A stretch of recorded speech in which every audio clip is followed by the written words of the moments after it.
La formulation permet d'apporter des recettes adaptées à chaque animal. Pour cela, il faut bien connaître les matières premières que l'on va assembler, connaître toutes leurs valeurs chimiques, leur digestibilité. La partie coût est très importante, mais il ne faut pas voir le coût comme le moindre coût uniquement de l'aliment. Ce qui est fondamental, c'est d'obtenir un moindre coût pour la production finale du produit animal qui va être le lait, la viande ou les œufs. La formulation, pour répondre aux différentes attentes, va s'appuyer sur la recherche.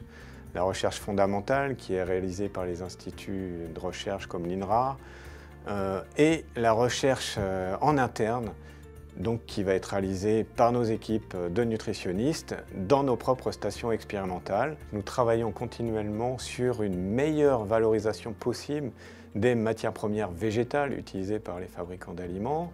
Donc pour cela, on étudie les solutions enzymatiques, donc les enzymes qui valorisent l'énergie naturellement présente dans les matières premières, et aussi les phytases qui vont valoriser le phosphore naturellement présent dans les matières premières. On va toujours regarder les nouvelles matières premières qui sont disponibles sur le marché pour les fabricants d'aliments. On va étudier ces matières premières dans nos stations expérimentales pour connaître leur valorisation et leur utilisation possible dans l'ensemble des espèces. La formulation doit prendre en compte les exigences de son environnement, les contraintes de l'usine, les contraintes réglementaires, les contraintes des cahiers des charges, les exigences de respect de l'environnement, donc diminuer au maximum les rejets en améliorant les indices de consommation. Pour vous donner un exemple, nous travaillons sur la protéine idéale.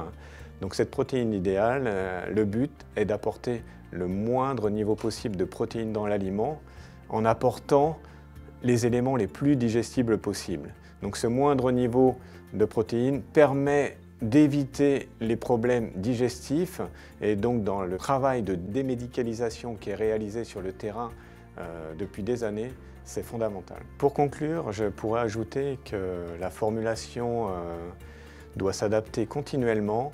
Nous sommes face à un monde du vivant et des consommateurs de plus en plus exigeants.